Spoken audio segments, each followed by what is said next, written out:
Enquête. Christophe Andelatte. Voici une histoire qui va vous couper l'appétit pour un bon moment. L'enquête sur le meurtre en 2005 à Paris de Christelle Leroy et de son petit garçon de 4 ans, Lucas. Quand vous saurez ce qu'ils sont devenus, vous n'aurez plus envie de manger de jambon de Parme pendant un bon bout de temps. Je débrieferai cette affaire avec maître Jean-Marc Fédida, l'avocat du meurtrier. Allez, c'est parti. Réalisation Boris Paczynski. Europe 1. Christophe Andelatte.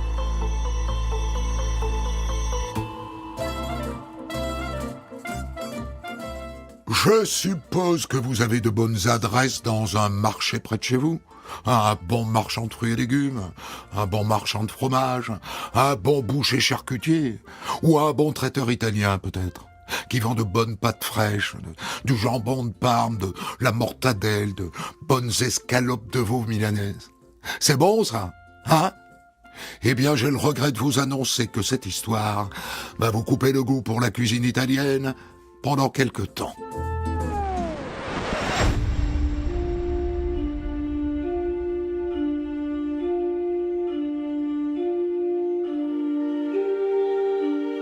On est en février 2005 à Paris, et Christelle, 26 ans, et son petit garçon Lucas, 4 ans, ont disparu.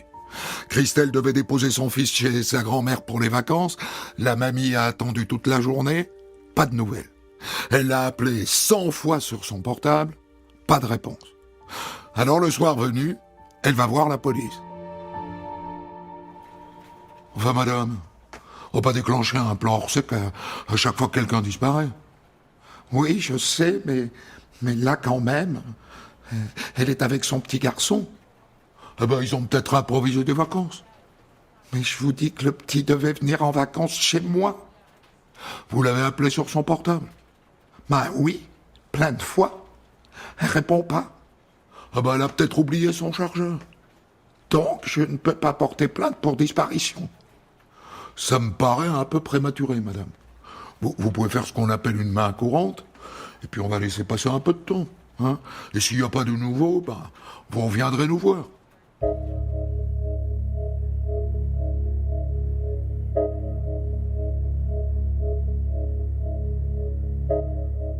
Le lendemain, coup de fil du petit ami de Christelle, Béranger. Enfin, petit ami, disons plutôt amant, parce que lui, il est toujours avec Bobol. Hein. Il a une charcuterie italienne au marché Saint-Martin, dans le 10e arrondissement de Paris. Et Christelle n'est pas que sa maîtresse, elle est aussi son employée. Et lui aussi est sans nouvelles. Vous devriez passer chez elle? On sait jamais, j'ai un double de clés. Vous avez qu'à passer le chercher au marché? La mère et la sœur de Christelle passent donc au marché récupérer les clés. Bonjour Béranger. Comment ça va? Ben moyen. Je suis un peu inquiet, quoi. Comme vous. Tu t'es fait quoi, là, sur le nez? Oh, les griffures, là. Rien, c'est la vitrine, elle m'est tombée dessus. Bon, tenez, voilà les clés. Vous me tenez au courant, hein?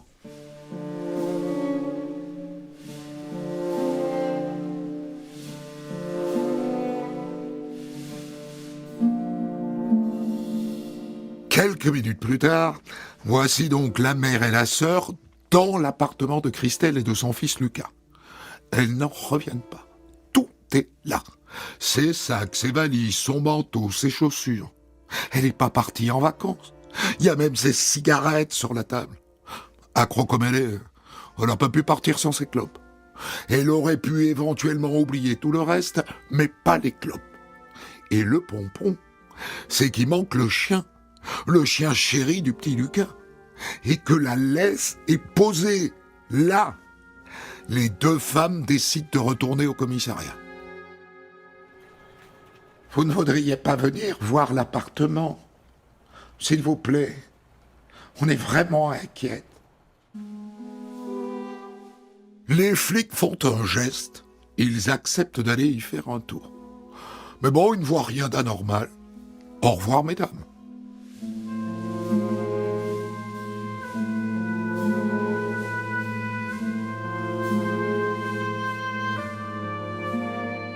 Mais la mère de Christelle est une coriace. Alors elle décide, avec un peu de naïveté, d'alerter les médias, TF1, France 2 et puis M6. Elle veut lancer un avis de recherche. Et évidemment, on l'envoie gentiment bouler. Vous devez comprendre que si on devait lancer un avis de recherche à chaque fois que quelqu'un disparaît 3 jours, franchement, on s'en sortirait pas, quoi. C'est pas faux. Mais dans le lot, un journaliste du Nouveau Détective accepte de s'intéresser à cette histoire. Mieux que ça, il accepte d'aller chez Christelle. Et il constate, comme la mère et la sœur avant lui, que tout est là. Il y a même les tétines du petit dans la cuisine. Mais lui voit quelque chose qui avait complètement échappé aux 2 femmes et aux policiers. Vous aviez vu la petite tache brune, là, près de la porte d'entrée? Et regardez, il y en a une autre sur la serrure. Je suis pas expert, mais j'ai un peu l'habitude, hein. J'ai l'impression que c'est du sang séché. Et là, d'un coup, ça fait tilt dans la tête de la mère et de la sœur. Un truc qu'elle n'avait pas osé formuler jusque-là, mais qui leur trotte dans la caboche depuis qu'elles sont allées prendre les clés au marché. Il faut qu'on vous dise quelque chose, monsieur. L'autre jour, nous sommes allés récupérer les clés de l'appartement de Christelle chez son fiancé, enfin son amant, Béranger. Il est charcutier traiteur au marché Saint-Martin, dans le 10e. Il a une boutique italienne. Et pour tout vous dire, eh bien, on l'a trouvé bizarre. Il transpirait. Il avait l'air pas à l'aise, vous voyez. Il avait l'air nerveux. Alors on se trompe peut-être, mais quand même. Il n'est pas comme ça d'habitude. Et puis alors, il avait 2 griffures sur le nez. Et moi, comment dire, j'ai l'impression qu'il est lié à tout ça. Béranger comment? Son nom? Bruns. Béranger Bruns. Quand on donne un os à ronger à un journaliste de détective, en général, il ne le lâche pas. Et donc le voilà au marché Saint-Martin, où il va tout droit vers le stand du traiteur italien. Il débarque avec un a priori dans la tête, forcément. Il s'attend à trouver Barbe Bleue. Mais il tombe sur un type rondouillard, jovial, sympathique. Vous êtes Béranger Bruns? Oui, monsieur. Qu'est-ce que je peux faire pour vous? J'ai de la copain qui vient d'arriver ce matin. Elle est excellente. Je vous remercie. Mais en vérité, je suis venu pour vous parler de Christelle. Et là, d'un coup, le type se referme comme une huître. Il est désolé. Il n'a pas le temps. Il a des clients qui attendent.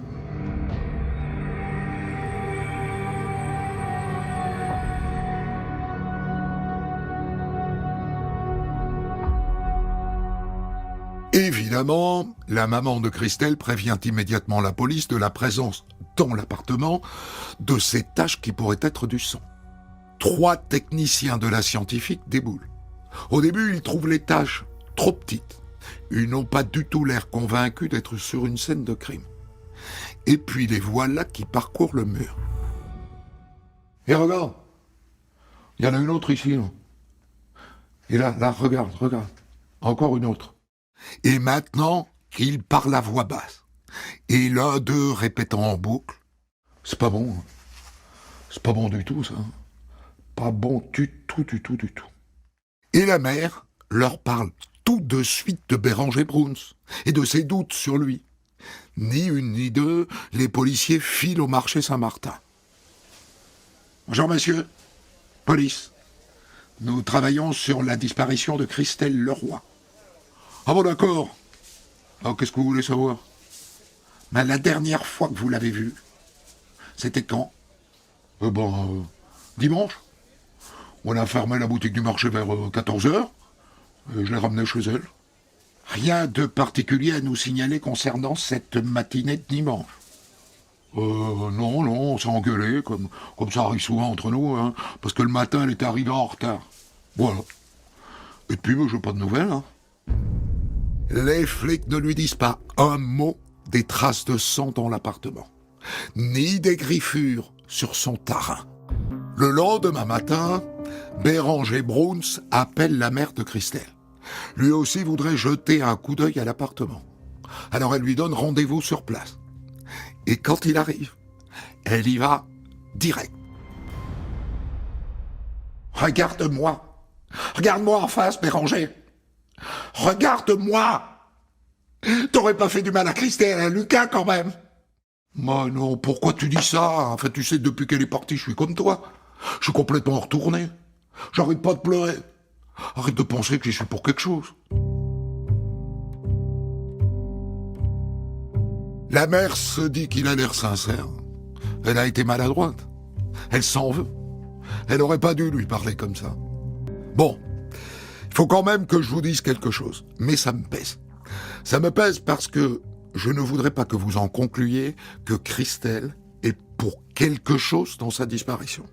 Je ne veux pas que vous pensiez une seconde qu'elle l'a bien cherché. On est d'accord? Vraiment d'accord? Alors maintenant, je vous le dis. Christelle est une fêtarde. Je rappelle qu'elle n'a que 26 ans. Elle sort en boîte tous les samedis soirs, sans exception. Et elle a un goût marqué pour les hommes plus âgés. Le papa de son petit garçon Lucas, par exemple, avait 16 ans de plus qu'elle. Il a tout lâché pour elle, femme et enfant. Mais elle l'a trouvé ennuyeux et surtout radin. Alors elle l'a quitté. Et c'est là qu'elle est tombée sur Béranger Bruns, 15 ans de plus, marié, 2 enfants. Tout ce qu'elle aime.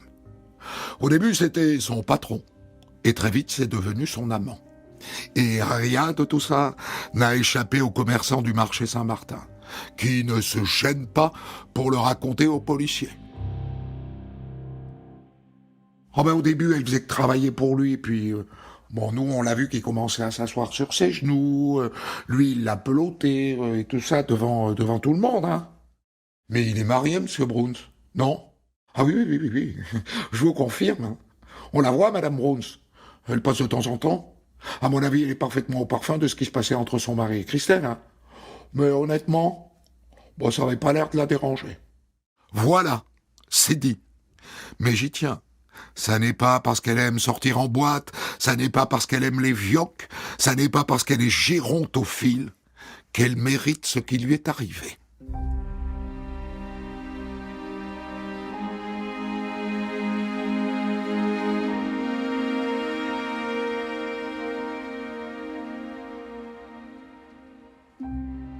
Les vacances de février s'achèvent et le jour de la rentrée, Lucas n'est pas à l'école. Le compte en banque de Christelle n'a pas bougé, pas de retrait, pas d'utilisation de sa carte de crédit. Aucun hôtel, aucun foyer, aucun hôpital n'a signalé ni la mère ni l'enfant. Quant au petit chien, le cocker de Lucas, pourtant tatoué, la SPA n'a aucune trace.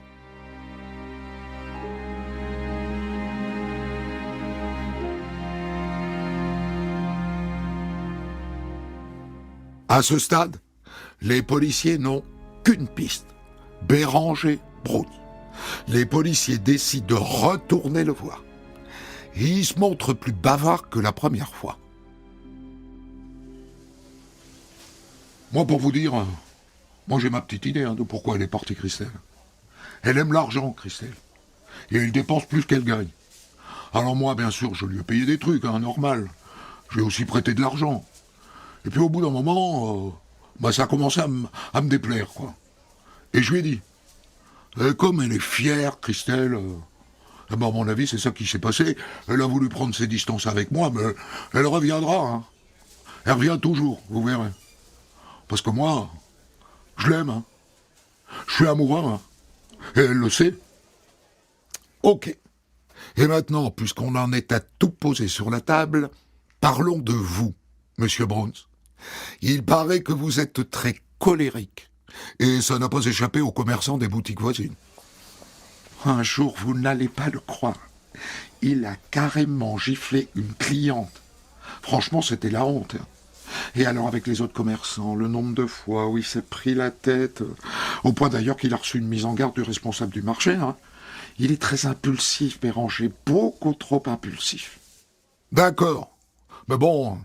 Si tous les sanguins étaient des assassins, ça ferait un bout de temps que je serais en prison. Fin de la parenthèse autocritique.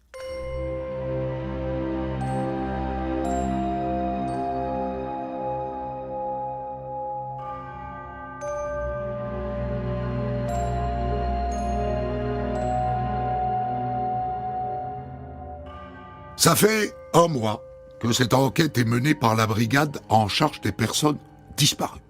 Mais là, on n'est pas dans une disparition. On est plutôt sur un meurtre. Alors le dossier vient d'être confié à la brigade criminelle du 36 quai des Orfèvres. Changement de braquet.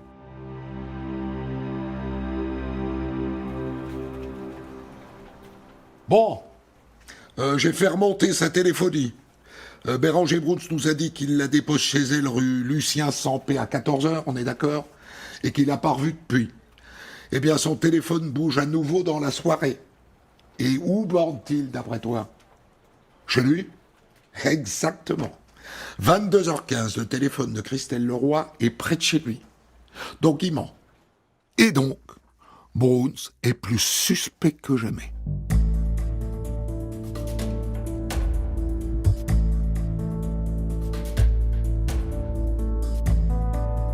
Quelques jours plus tard, la maman et la sœur de Christelle retournent à l'appartement.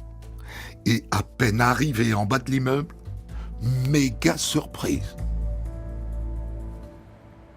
Eh, regarde le balcon, là. Il est vide. Mais où est le vélo de Lucas? Oh, tu crois qu'elle est revenue? La mère et la sœur montent les escaliers 4 à 4. Elles ouvrent la porte.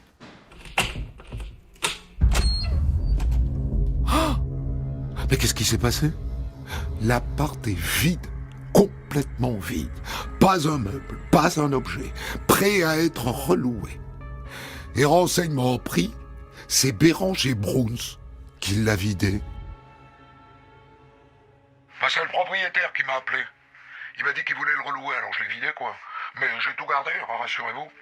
Et puis je l'ai nettoyé, quoi. Je pouvais pas le rendre sale, hein. Oh, l'enfoiré! Il a tout effacé, toutes les traces, toutes les empreintes. C'est ça que pensent la mère et la fille. Et elles ne se privent pas de le dire aux policiers du 36, qui débarquent au marché Saint-Martin dans la foulée. C'est leur première visite sur le stand de Béranger. Eux, pour l'instant, ils ne l'ont jamais vu. Monsieur Bruns? Oui, bonjour, monsieur Bruns. Brigade criminelle. Et là, Bruns se liquéfie. Littéralement. Il se met à transpirer à grosses gouttes. Il dégouline. Il a peur. Peur de quoi?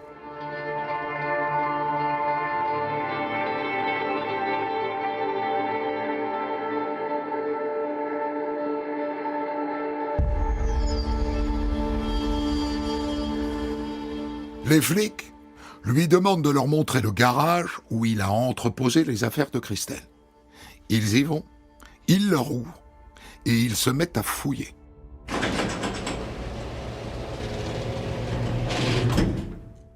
Hé, viens, regarde ce que j'ai trouvé. Une feuille avec un rendez-vous au service gynécologique de l'hôpital de Montreuil. Je pense qu'elle était enceinte, hein. Eh oui. Il est là le contexte de cette disparition. Christelle attendait un bébé. Et l'enquête va démontrer que ce n'est pas une première. Christelle est déjà tombée enceinte de Béranger Bruns l'année dernière. Et lui, forcément, marié, ça ne lui a pas plu. Alors elle a avorté et hop, elle s'est cassée. Et lui a ramé pendant de longues semaines pour la récupérer. Mais il est arrivé à ses fins. Et puis ils se sont engueulés à nouveau, et elle a claqué la porte. Et elle est revenue. Vous avez compris le blême entre les deux? Lui ne voulait pas quitter sa femme. Il ne voulait qu'une maîtresse. Et elle le voulait tout entier. Et elle voulait un bébé de lui. Ils n'étaient pas du tout sur la même longueur d'onde. Dans la disparition de Christelle et Lucas, tout désigne Béranger Bruns. Alors qu'est-ce qu'on fait maintenant? On l'arrête. Le problème, c'est qu'on manque de biscuits. En dehors du portable de Christelle qui borne près de chez lui, les flics n'ont rien, si ce n'est une impression générale. Eh ben tant pis. Bruns est arrêté et placé en garde à vue. Pourvu qu'il craque. Bien, monsieur Bruns, est-ce que vous pouvez nous raconter votre journée du dimanche 20 février? Oui, bien sûr. Je suis arrivé au marché, Christelle n'était pas là. Alors je me suis mis à la chercher, et je l'ai trouvée dans un bistrot en train de boire un café avec le fromager. Forcément, ça m'a énervé. Pour tout dire, la matinée a été un peu froide, entre nous deux. Mais bon, à la fermeture à 14h, je l'ai quand même ramenée chez elle, quoi, comme d'habitude. Je suis monté à l'appartement, et puis on s'est engueulé à cause du fromager et tout ça. Et alors là, dans la dispute, elle m'a collé une baffe. Alors je lui en ai collé une. Puis voilà, quoi, j'ai claqué la porte et je suis parti. Et puis alors, je suis arrivé à la maison, et je me suis aperçu que j'avais oublié mon portable chez elle. Alors j'y suis retourné. Et là, il n'y avait plus personne, quoi.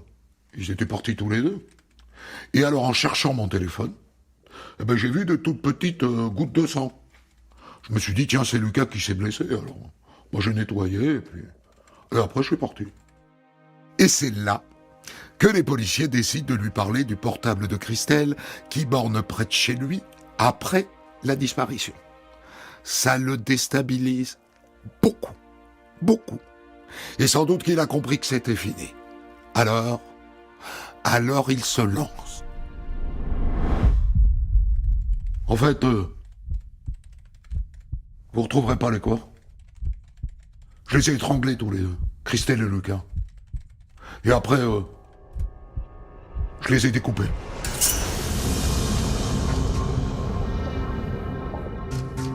Et là, il dit qu'il est épuisé, qu'il racontera la suite demain matin.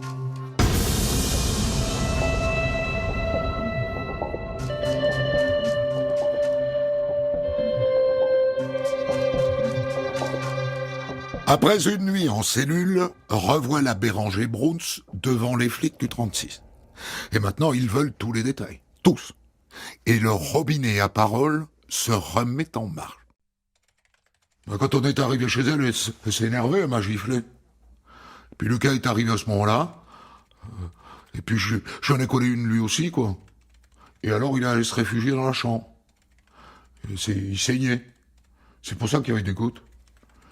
Et puis là, je me suis retrouvé seul avec Christelle. Et puis, j'ai mis mes mains autour de son cou. Et je l'ai étranglée. Et après, quand j'ai vu qu'elle bougeait plus, je suis allé chercher Lucas et je l'ai étranglé aussi. Et puis après, j'ai étouffé le chien. Et le chien, je l'ai mis dans le vide-ordure.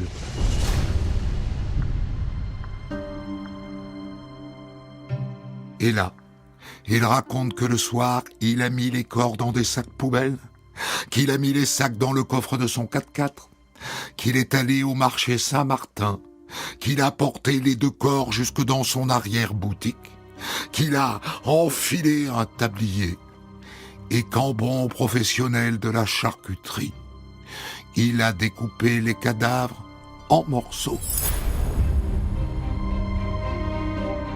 Découpés en morceaux. Christelle et Lucas, 4 ans. C'est monstrueux. Et après, il est allé disséminer les morceaux dans des poubelles. Faut que je vous dise que j'avais gardé les têtes. Je les avais mises dans ma chambre froide. Et puis 3 jours plus tard, j'ai eu peur. Oh, j'ai mis les têtes dans des seaux. Puis j'ai mis du ciment dessus à prise rapide. Et quand c'était sec, j'ai tout jeté dans la benne du marché, quoi. Vous avez noté la froideur avec laquelle il dit tout ça. Il vient de raconter tout ça sans la moindre émotion, sans la moindre trace d'affection, sans le moindre regret. Les policiers, bien sûr, perquisitionnent l'arrière-boutique de Bruns au marché Saint-Martin. Ils pulvérisent du Blue Star partout. C'est un produit qui révèle les taches de sang. Ils ne trouvent rien, vous entendez? Rien. Ni dans l'évier, ni dans le siphon, ni sur le sol, ni sur les murs, ni dans la chambre froide. Rien. Il a tellement bien nettoyé qu'il n'y a aucune trace de son... Dans la perspective du procès qui approche, Béranger Bruns est examiné par des experts psychiatres. Leurs conclusions sont sans appel. Nous sommes absolument formels. Ce monsieur n'est ni psychotique, ni même psychopathe. Il ne souffre d'aucune maladie mentale.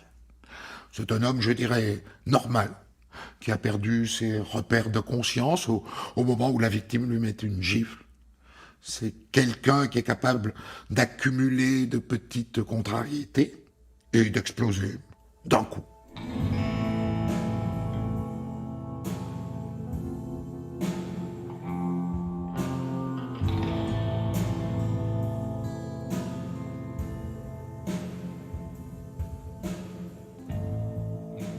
Le procès de Béranger Bruns a lieu en février 2007 devant la cour d'assises de Paris.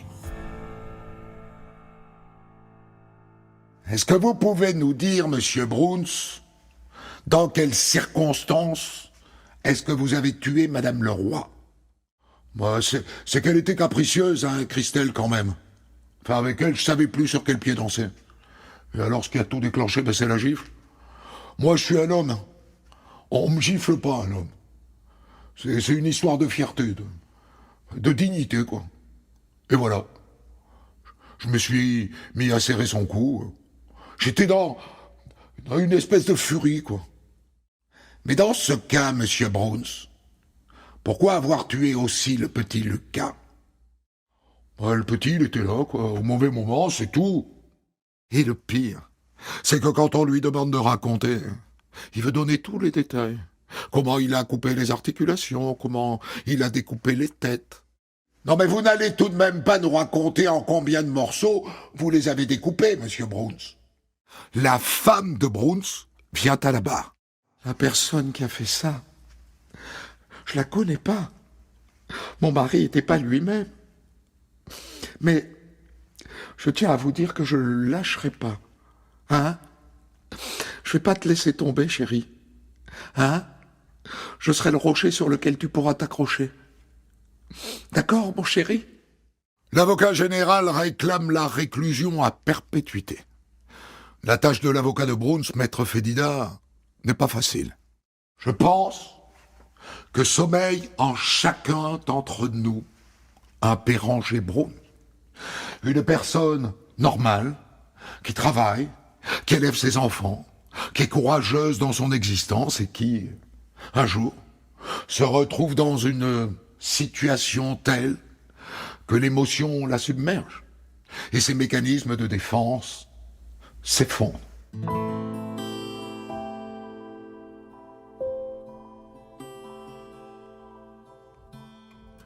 Après 2 heures et demie de délibéré, Béranger Bruns est condamné à 30 ans de réclusion criminelle. Pour commenter son histoire du jour, Christophe Ondelat reçoit un invité, acteur direct de son récit.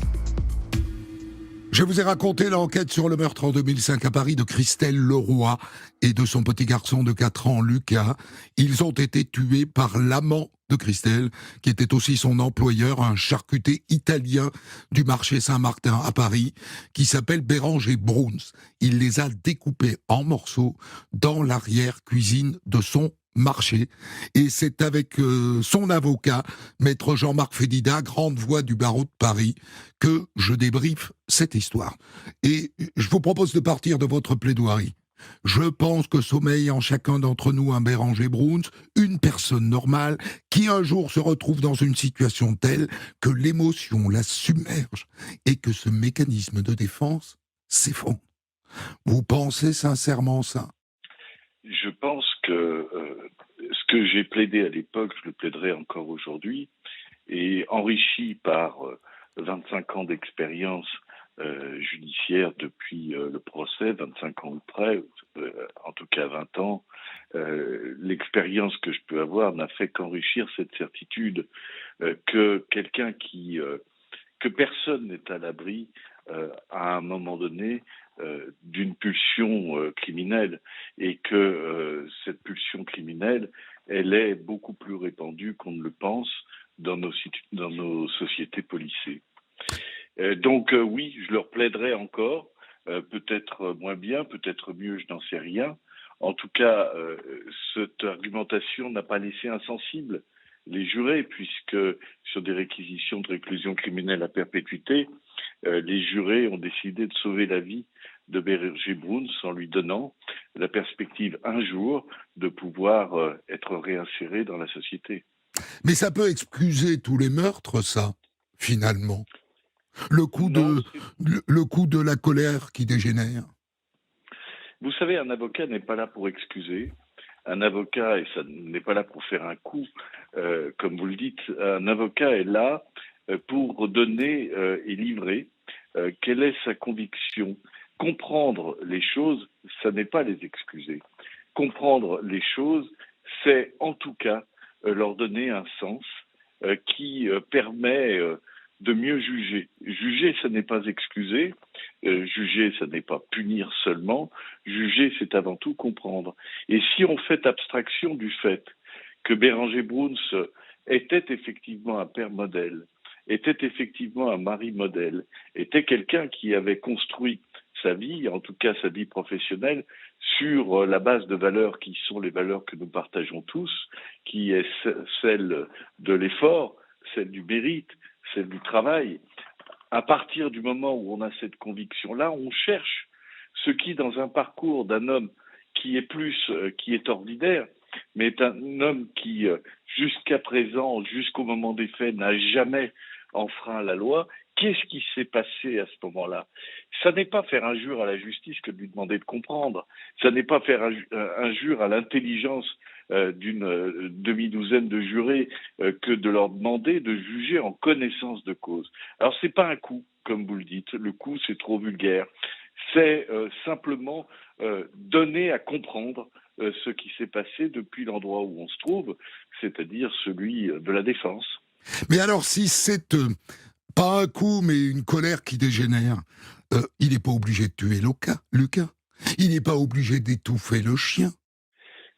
Vous savez que nombre de meurtres et nombre de crimes sont commis par des gens, des pères de famille qui rentrent chez eux après avoir perdu leur emploi ou après s'être retrouvés dans une situation délicate et qui commencent, lorsqu'ils sonnent, la porte sonne, par tuer précisément le chien qui se présente, et puis ensuite, ils tuent tout le monde, y compris leurs enfants. Je veux dire par là que la logique du crime est une logique propre, qui n'est pas une logique à excuser, qui n'est pas une logique à pardonner. D'ailleurs, Béranger Bruns n'a jamais demandé qu'on lui pardonne.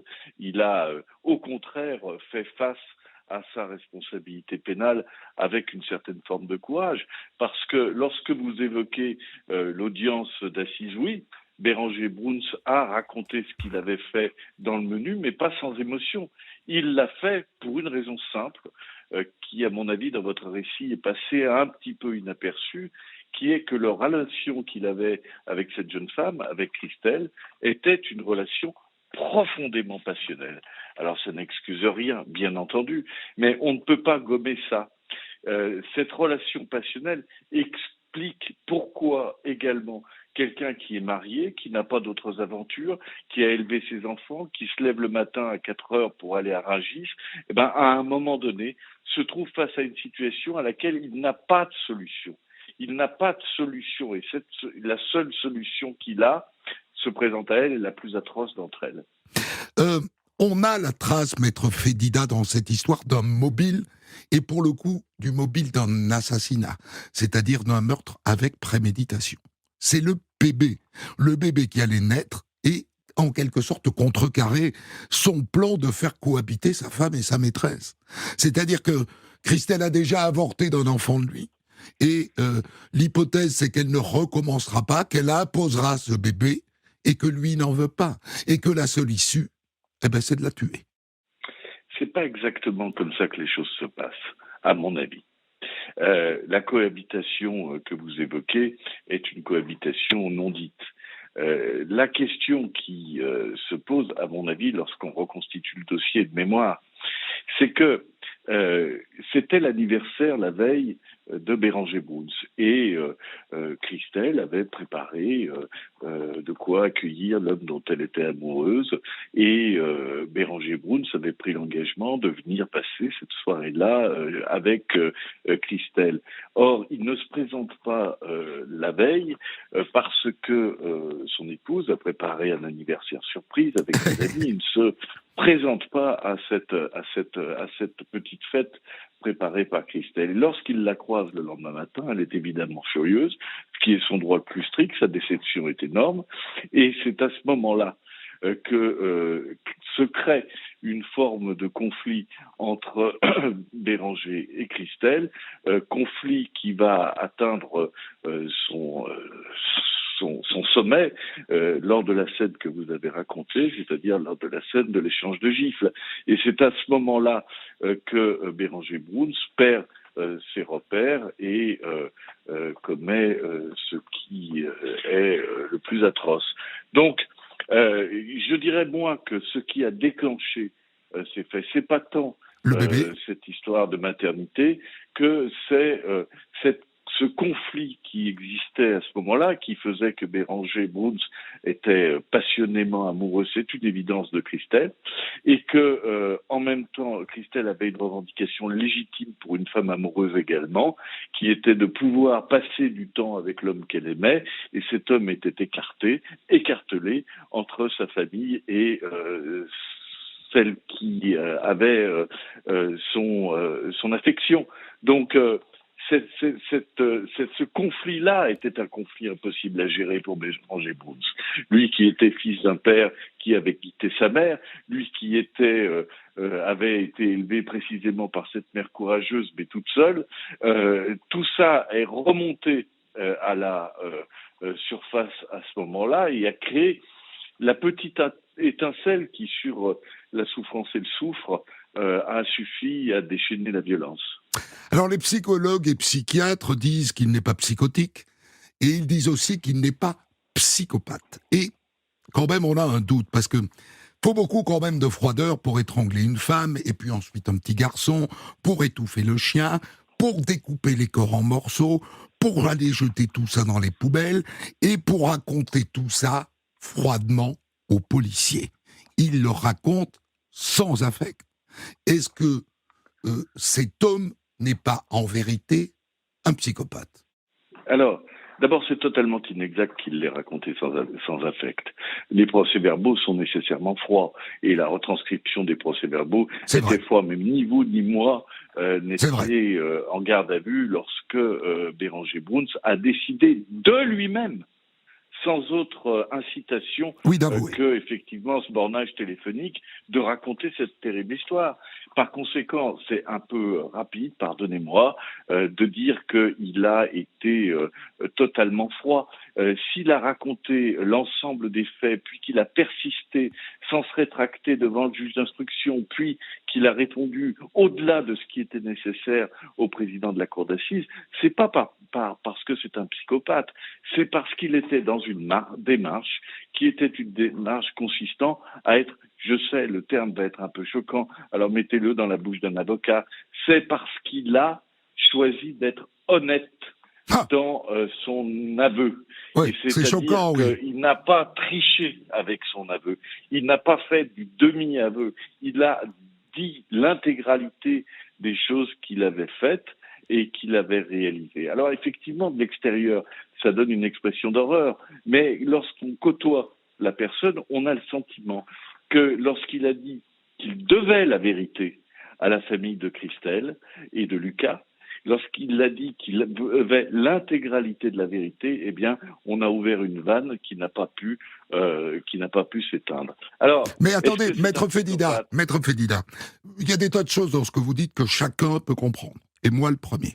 Et on peut comprendre qu'un échange de gifles dégénère et qu'il l'étrangle, c'est une dinguerie, mais on conçoit que ça peut arriver. Mais c'est quand même autre chose que d'aller découper un corps en petits morceaux dans l'arrière-cuisine de sa boutique dans un marché. Je ne me suis pas fait comprendre. Alors allez-y. Je suis pas en train de présenter des arguments. D'ailleurs, ce serait un peu stupide que j'aurais oublié d'évoquer il y a 20 ans Je vous dis simplement une chose, c'est que il n'est pas excusable, il n'est pas excusé lui-même. Vous savez, Béranger Bruns purge sa peine depuis lors avec aucune espèce de forme d'indignité. Il n'a pas reçu un avertissement de la part de l'administration pénitentiaire. C'est ce qu'on appelle un détenu modèle. Il est totalement aux ordres de l'administration pénitentiaire et encore une fois, je n'ai pas eu connaissance d'un seul incident de détention le concernant. Par conséquent, Béranger Bruns, il a fait quelque chose, il l'a reconnu, il a dit la vérité aux personnes qui étaient ses victimes, c'est-à-dire aux familles de Christelle et de Lucas, et il l'a dit avec ce qu'il devait faire et son émotion, croyez-moi, j'en ai été témoin. Son émotion, il l'a gardée pour lui. Parce que vous savez, les accusés qui viennent pleurer sur eux-mêmes à la barre de la cour d'assises en expliquant que les premières victimes des faits qu'ils ont commis, c'est eux-mêmes, on en voit et ils sont beaucoup plus détestables que d'autres. J'ai l'impression d'entendre à travers ce que vous venez de dire que vous le voyez toujours et que donc possiblement il est libérable. 30 ans divisé par 2 égale 15. Moins les réductions de peine, ça fait un moment qu'il peut sortir. Est-ce qu'il l'a demandé ? Alors, d'abord, oui, je suis encore en contact parfois avec Béranger Bruns. Béranger m'écrit, je lui réponds bien entendu. 2, vous comptez mal. En matière criminelle, c'est pas divisible par 2, mais c'est divisible par la personne est libérable aux 2 tiers de peine. Et cette libération n'est pas automatique. Elle s'accompagne, bien sûr. Elle s'accompagne de tout un ensemble de mesures qui sont prises par les autorités chargées de l'application des peines, que ce soit les juges de l'application des peines ou que ce soit, et ça n'est pas automatique. Oui, donc, ne faites pas croire, s'il vous plaît, qui va sortir demain. C'est trop important. Ne faites pas croire, s'il vous plaît, parce que c'est trop important pour les gens qui vous entendent, que quelqu'un qui commet un crime peut à mi-peine sortir et recommencer. C'est inexact. Il y a tout un dispositif pénal sentence qui existe et qui est mis en place, et pour ce qui concerne Béranger Bruns, il est libérable. Il sera mis en place. Il sera mis en place. Merci. Il sera mis en place lorsqu'il y aura droit. Merci, Maître Fedida, d'avoir accepté ce débrief 20 ans après, comme vous dites, ou presque 20 ans. Des centaines d'histoires disponibles sur vos plateformes d'écoute et sur europe1.fr.